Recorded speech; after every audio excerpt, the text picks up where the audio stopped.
Hello, and welcome to the Records Disposition training for DocFinity. My name is Federico Silva, and I work in UWIT. And with me, I have Sean with me, as well as Leticia Rhodes-Kaiser from the UW Records Management Services. And together, we will go over all you need to know about the disposition of records and how it is done in DocFinity, as well as what is your role in the process. This training is intended for record coordinators and record authorities of UW departments.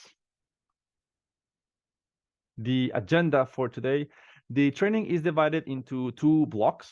The first block will have Sean from Records Management Services give you a summary of what it means to dispose of records, what the process is, why it's important, and what are your responsibilities in it. The second part we'll take all the concept that Sean will go over and see how they are translated into DocFinity. It does in terms of the screens, the flow that you will use, and all the buttons that you will need to click. And this will be done with a series of live demos. Now, before we begin, a small disclaimer, this is not a DocFinity 101 training. You are expected to already having logged into the tool, that you know how to perform searches for your department records, as well as how to view them in the DocFinity viewer. If this is the first time that you have seen DocFinity, then I recommend that you first contact the EDM team, and they will give you pointers to some core DocFinity training videos. Now, at this point, I will hand it off to Sean from Records Management Services. Thanks, Federico. As Federico mentioned, I'm Sean, and I'm joined here by my coworker, Leticia, and we represent Records Management Services in this presentation. So I'm just going to do a quick recap for folks who might just need kind of a records management refresher, and I'll try to create some parallels about why I'm introducing these topics and how they relate to the world of DocFinity. So in our office, we refer to these groups of records that we call record series. And so a record series is essentially a group of documents that are all grouped together by their content, function, and purpose. You will find on our UW website for Records Management Services, you will find lists of record series that are found on our UW General Records Retention Schedule, as well as you might have a unique departmental retention schedule for unique types of records that your office creates or receives. These retention schedules I'm referencing are approved by the state of Washington, and they dictate the retention period for each record series. And I'll get into what a retention period and what that kind of means in a minute. And in terms of correlating this to DocFinity, each record series correlates to the record type field that you'll find in DocFinity, and you'll see that record type as a field in Federico's demoing later in this presentation. And so, as I said, each record series is tied to a record retention period. And the retention period is essentially the time period that we at the university need to be retaining these records. You can think of it as how long we need to count for how long we need to keep each type of record. Some records might have a retention period as short as a month or a year. Some might be multiple years. And so each type of record is going to have a different retention period mapped in DocFinity for you. And so what is RRTD? You'll see this in DocFinity, and you'll hear us mention it in this presentation. It's also known as the Record Retention Trigger Date. That's what the RRTD stands for. And essentially, it's when are we supposed to begin that retention period countdown? In DocFinity, sometimes this might be auto-calculated for you, depending on the type of record you have. So you might have a document that you created where the retention period might start at the end of the fiscal year. It might just start at the end of the calendar year. And so you know already based on that type of record that you're going to be counting down that 1 year, 6 year, 10-year retention automatically based on that kind of known date and time, like the end of the fiscal year or the end of the calendar year. However, we do have some types of records that we have event-based triggers. In DocFinity, they will be known as manual triggers. And these manual triggers are a little tougher because we don't know when the document is uploaded into the system of when that retention period is going to start. So an example is the most classic one is the employee separation date. Most records that we have related to employees at the university don't start the retention period until that employee has left that department. The same way with a lot of student records, we base that 6-year retention based on when the student graduates or when a building is demolished. And so we depend on record coordinators and record authorities who are listening to this presentation to input that trigger date when that event occurs. So what is a record authority and record coordinator? Well, if you're listening to this presentation, most likely you are assigned one of those two roles. And essentially record authorities and record coordinators are the liaisons that our office, Records Management Services, uses to stay in contact with your units. The UW is so large and so complex that it's really difficult for our 5-person office to keep track of everything and to disperse all of our information to each of the units. And so we depend on these record authorities and record coordinators in the local offices to kind of help distribute our information. More specifically, a record authority is someone who's designated in that office who's going to be a little bit more knowledgeable about records management. They're going to be the ones who sign off on departmental retention schedules. They're going to be people signing off on scanning policies. Often they're the ones who are approving dispositions for records, both physical, but also electronic, and in DocFinity as well. Record coordinator, on the other hand, might have less of an authoritative figure in the office, but they might be kind of more of day-to-day operations when it comes to records. So they might be administering day-to-day transactions related to records management. These people might be, when it comes to DocFinity, spending a little bit more time in the system than a record authority might be. So you're going to hear us mention record authority and record coordinator throughout the presentation. So I just wanted to kind of give a lay of the land when it came to that.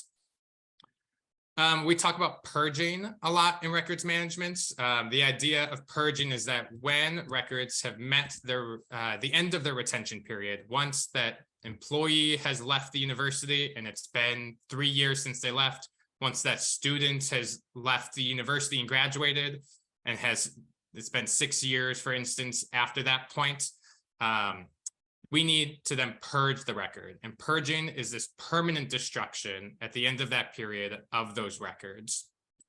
For the vast majority of records across the university, that is the end of the life cycle for that record.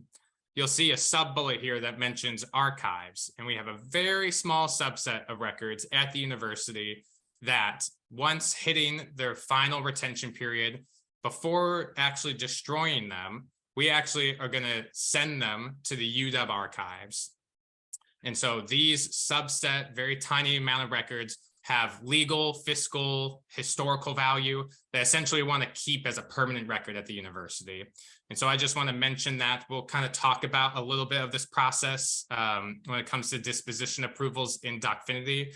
But I just kind of wanted to point out that for the most part, when the records have hit their retention period, they need to be purged, except for this very small subset that we're going to be sending to the UW archives.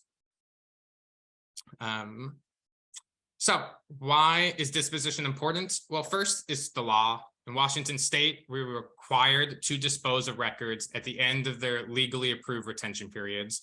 That is why we have created our records retention schedules, and we tried to share them out as widely as possible, because is the intent that once a record has met that retention period requirement, that we then are destroying the records.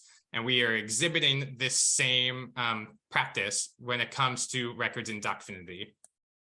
Another good reason is that it just reduces risks. It reduces legal exposure if litigation or public record request comes in. If we are destroying records when we are legally required to, then we're just going to have less records to provide. It also minimizes risks of poor audit findings. Basically, again, if we are destroying records when we need to, then we just have less records to provide. We don't want to have a situation where we have 50 years worth of records that we shouldn't have, and then we have to provide them in the case of an audit. That's going to lead to terrible findings. It's going to be really bad for the university. It's going to be really bad for the departments. And so we really want to help reduce some of that risk and liability by destroying records when they are supposed to.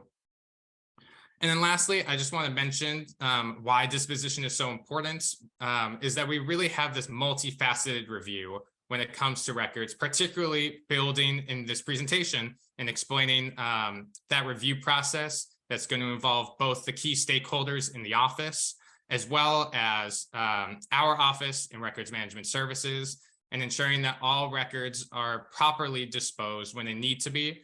And if there are pending legal matters, that if a public record request, if there's ongoing litigation, if there's an audit, that we make sure that we catch those records before they hit that disposition cycle or before they eventually are purged.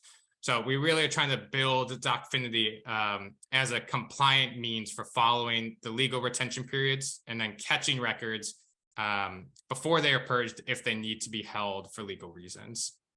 So I mentioned this in passing, but I really want to highlight some of the responsibilities that record authorities and record coordinators need to have, particularly when it comes to records in DocFinity.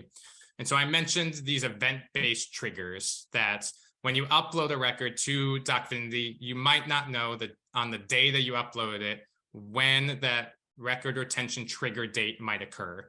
So you might not know today when a student is going to graduate, or you might not know the date that you upload a personnel record when that employee is going to be leaving the university. So we are depending on you as record authorities and record coordinators who are in the offices, who are working with these records, who are working with the people who are related to the records, to input that date when that event occurs. And so as I put all these examples in the slide here, if the research study is closed, input that date and input it properly and promptly. So the records will not enter any disposition process until that trigger has been inputted, which means that if we never receive a trigger date for any of these records, the records will just live in perpetuity in DocFinity. And that's something we want to avoid. We want to avoid over-retaining the records. And instead, when that event occurs, we are hoping and expecting for record authorities and coordinators to input that manual date for the records that they apply to. And then kind of coinciding with that is that as Federico will go into a demonstration about the disposition process, the document management system is the legal system of record for those documents. And so as a result, in order to ensure compliance, we have an expectation that there will be a quick and timely review of records when going through the disposition process.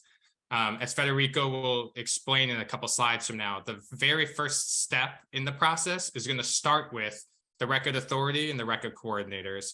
And it's going to be up to you to initially review the records before it comes to our records management services office for that final review and approval. And so if you never, as record authorities or coordinators, get to that point of reviewing it and never take the step to approve it, that is delaying the process.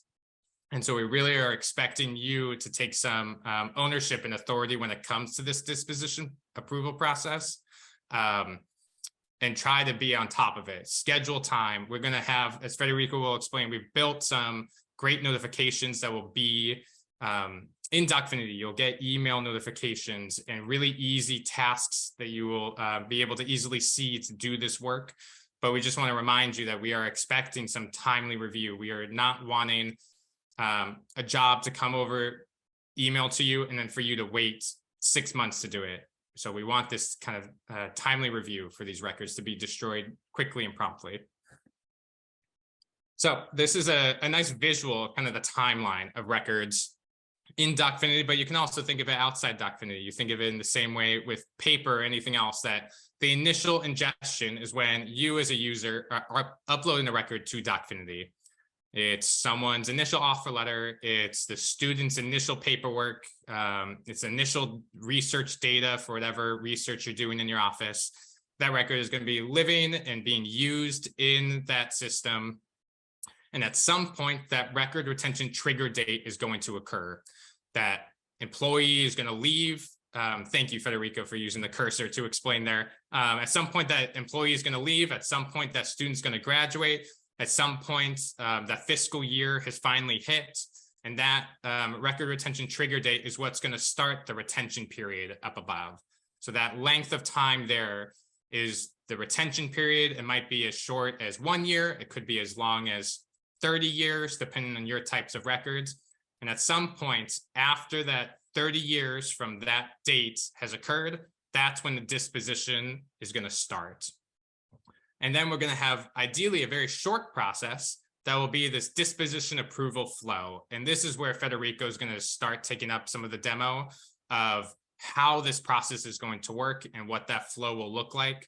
And then eventually, assuming everything goes smoothly, those records are indeed how you classified them and how you index them, you approve it, the records management services approves it, and eventually those records will be permanently purged and completely deleted. We will have then a little audit trail that our office and the EDM team will be responsible for. But at that point, that purge has hit, and then your responsibility is done. And then we will move on to whatever other records you're going to have in DocFinity. I will continue here then. So now we're going to transition into how that flow that Sean showed at the end, that little graph translates into DocFinity. And this is a 6-step process, and this assume that we just hit the disposition start date. There's a component in DocFinity that schedules dispositions. It runs weekly at the moment. And this component scans all the documents and checks if any of them have reached the retention period. And all of them that have done so will be packaged into a little something called disposition package, and then it will be sent out in a set of workflow through the record coordinator first, so that if the department has this person, that they do a first review and approve them, and then they will get sent to the record authority, and they will do the final review and the official approval for that department. Once the authority approves, that package will continue to flow over out of your view, the department's view, to records management services, where they'll do another review. And for some of those small set of documents, they may send them to UW archives. And then after they approve it as well, the system will write a disposition audit log of who of each of the department's record custodians approved it and when, and just before the documents are completely purged from the system. And a purge in DocFinity's view means destruction of the file itself. So the repository will eliminate the file, and it will also eliminate all the metadata associated and all versions of it. The history of it will disappear from DocFinity. So what we're going to focus today is on these 1, 2, and 3 in this list here. What these two custodians really from the departments are going to do once they get the job. Okay. So once you get a job, the authority and the coordinator have the exact same steps. And I'll go into the demo and you'll see them even marked in the UI. And once you get the notification email, and that's the first step, you'll get 10 days to act on it. And this will be an email that's generated by DocFinity, and it'll tell you the coordinator or the authority, depending if you have one in your department, will go first to the coordinator. Hey, there's a new package full of documents that is ready to be reviewed because they are ready to be disposed.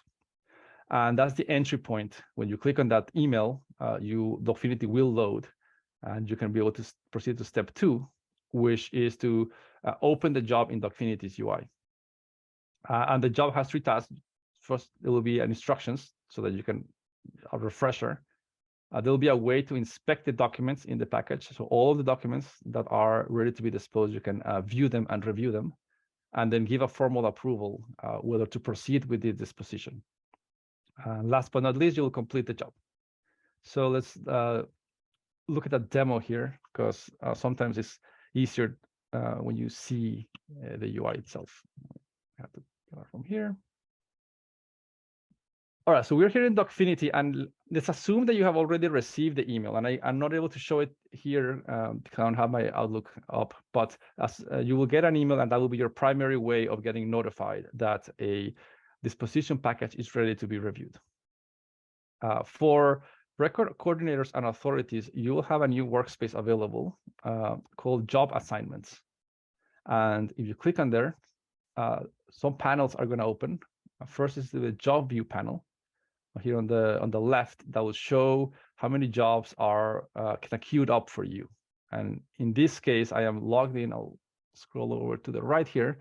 I'm logged in as a test account that has the same permissions as a record authority. And so let's assume that this department doesn't have a record coordinator, or the record coordinator already did his or her part, and now it's time for the authority to do his or her part. So in this case, you have two jobs. That means that there's two packages full of documents in them. To open the jobs themselves, you can double click on the line here, and that will load the kind of a view here of all the jobs. So a couple of things to note on this view here. First, you'll see in this column the distribution date. That is the date when DocFinity created the package. And so the oldest it is, the most pressing it is, because you don't want to take too long to review them. Then here on the left, you'll see if I can click on the middle, the retention policy name. These are tests record series names, so they don't really mean much. But in your case, this will be your department's record series. So hopefully they'll make complete sense to you. Okay, so then to open a job here, you can either double click it, and that will kind of drill into the job, or you can click on this button that's called Checkout Job. You can also see here that it's assigned to, and this will be your name here as the record coordinator. So I'm going to double click it, and you notice the panel changed. Imagine that you went kind of into it, into that line on the list, and now you are on that one job. And there's the 3 tasks that I mentioned on the slides here that you can see. And the first one is to review the instructions in case you need a reminder of what to click on. The second one is to view the documents and review them. And the third one is to provide your approval for the disposition. Some things of the UI that might not be completely obvious. There is this, if you wanted to go back to the list of jobs, you can click on this return job. And that will take you back to the list in case you have you click on the wrong one or you want to go back to a different one. You also notice that might be confusing to some, that these two jobs have the exact same retention policy. So that means that they were created at different points in time. So the scheduler runs weekly. And so this is a test distribution. So that's why they have the same date. In the production environment, they will be spaced out weekly if they need to be. That just means that there's some documents in this package and some other ones in this package. They just happen to be from the same retention policy. I'm going to go into the job again, and I'm going to click on the first task. By clicking anywhere on this line, you'll kind of activate the task. And a small disclaimer, there's going to be some fair number of panels opening. And so to keep track of things, just focus on the blue bars here and what the title of them say. So when I click on the first task of the job, this panel popped up that just has instructions. And there are 2 links in here that could be relevant if you haven't done this in a while or you need a refresher. Depending if you are the record coordinator or the authority, if you click on these links, it will take you to the Records Management Services website that has a full step-by-step instructions on like what to do, including all the screens that I'm showing you, screenshots of what to click on. So this is important if you haven't done this in a while and you get a disposition job. It has very, very detailed instructions on how to proceed. So, okay, so then to get rid of this panel, just so that it doesn't occupy too much space, there is, you haven't seen it before, X tiny button on the panel menu here that will close down that panel. The next task here is to review the document, and that is where the main work will be done. Now, when I clicked on it, you'll notice two panels popped up. This one here on the left top called Search, and this one here on the bottom center called the Search Results. The search result is what is showing you all of the documents that are in this package. You can see here in the bottom right, there's 11 documents here ready to be disposed.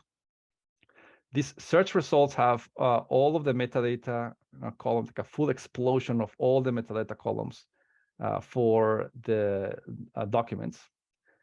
And you can double click them, any of them in this line, to open the viewer so that you can see what document each of them is. So I'm going to do that. So I double click there and you'll notice that another panel popped up here on the top. That's the document viewer. This is the same thing happens if I had clicked on a line and then clicked on view. That's the same operation. Now the viewer is very tiny in this view because it's sharing screens with all the other panels. One way to work around this is to click on this expand button on the top that will bring this panel in full screen mode.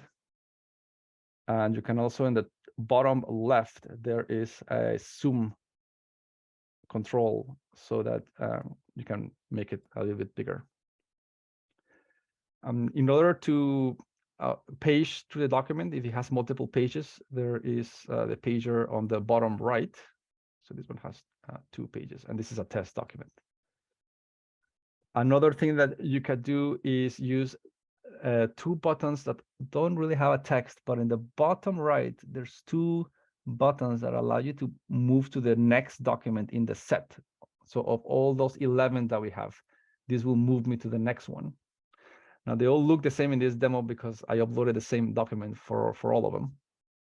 So maybe that's not too evident, but I'm moving over the next set, the next document in the set.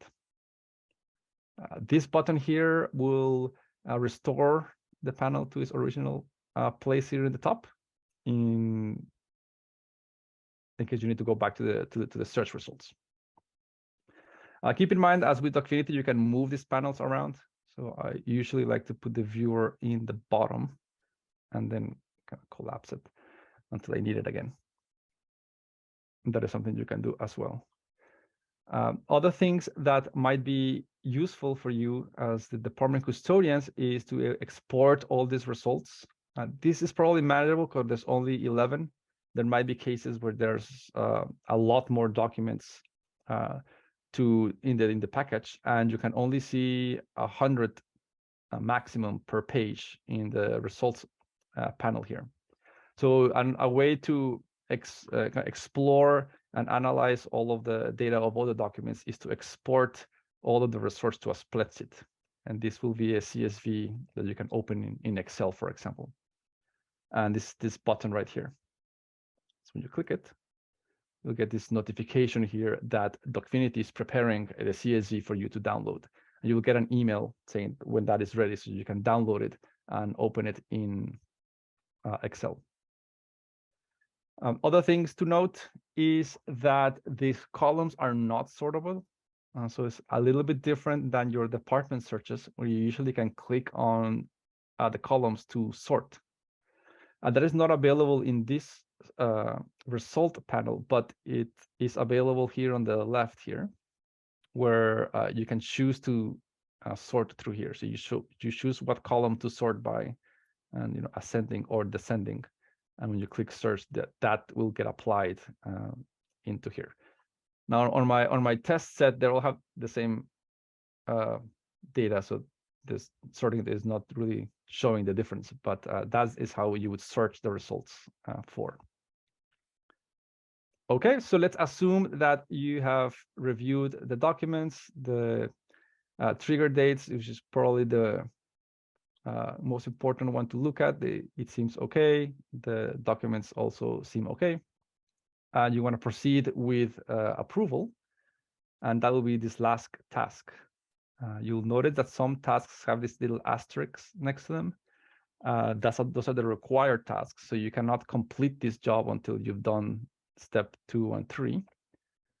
Step 3 is automatically considered complete the minute you open the result set. The last step will pop up this view here where you get to say, yeah, I approve the disposition, and this is an approval of all the records. These other two options is to request a postponement, and we'll look at in the next demo. In this case, let's assume there was no problems found during the review, and so you will approve it. There is this box that we'll use in the next demo when you request postponement, but for approval, you don't need to type anything. And so you save it, and you'll see how now this task is marked as complete in DocFinity, which means that you can now complete this job. This button here doesn't become enabled until these two tasks are completed.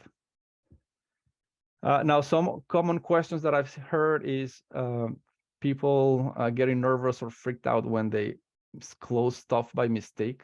Like, let's say, you close the results. Oh no, you can always click back the task and it will reopen the results again.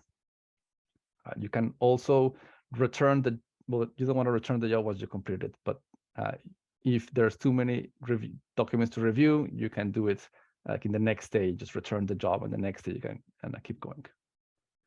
Now, in this case, since both tasks are complete, I'm going to complete this job.